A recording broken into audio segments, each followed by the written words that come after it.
Numbers chapter 19. The Lord said to Moses and Aaron, "This is a requirement of the law that the Lord has commanded.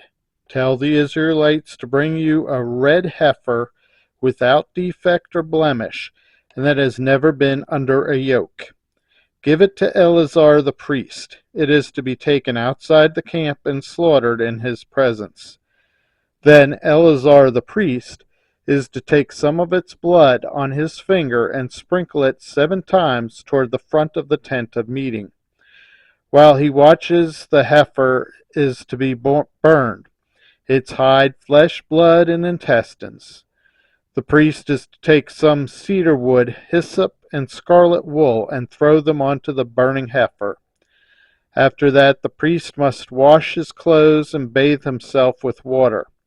He may then come into the camp, but he will be ceremonially unclean till evening. The man who burns it must also wash his clothes and bathe with water, and he too will be unclean till evening. A man who is clean shall gather up the ashes of the heifer and put them in a ceremonially clean place outside the camp.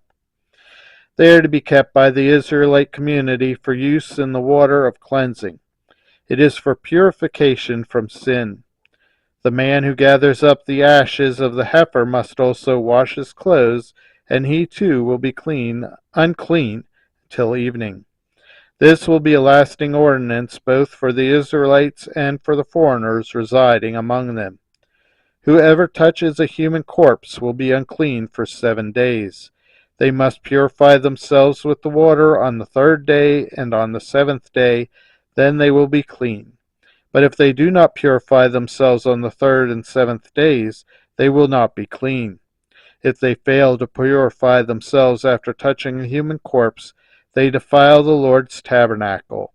They must be cut off from Israel, because the water of cleansing has not been sprinkled on them. They are unclean, their uncleanness remains on them. This is the law that applies when a person dies in a tent. Anyone who enters the tent and anyone who is in it will be unclean for 7 days, and every open container without a lid fastened on it will be unclean. Anyone out in the open who touches someone who has been killed with a sword, or someone who has died a natural death, or anyone who touches a human bone or a grave will be unclean for 7 days. For the unclean person, put some ashes from the burned purification offering into a jar and pour fresh water over them. Then a man who is ceremonially clean is to take some hyssop, dip it in the water, and sprinkle the tent and all the furnishings and the people who were there. He must also sprinkle anyone who has touched a human bone.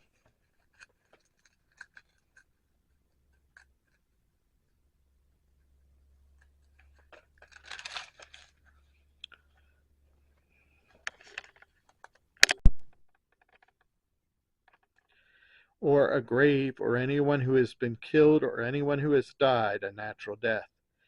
The man who is clean is to sprinkle those who are unclean on the 3rd day and 7th days, and on the 7th day he is to purify them.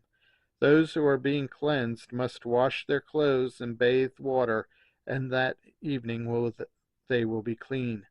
But if those who are unclean do not purify themselves, they must be cut off from the community, because they have defiled the sanctuary of the Lord. The water of cleansing has not been sprinkled on them, and they are unclean. This is the lasting ordinance for them. The man who sprinkles the water of cleansing must also wash his clothes, and anyone who touches the water of cleansing will be unclean till evening. Anything that an unclean person touches becomes unclean, and anyone who touches it becomes unclean till evening.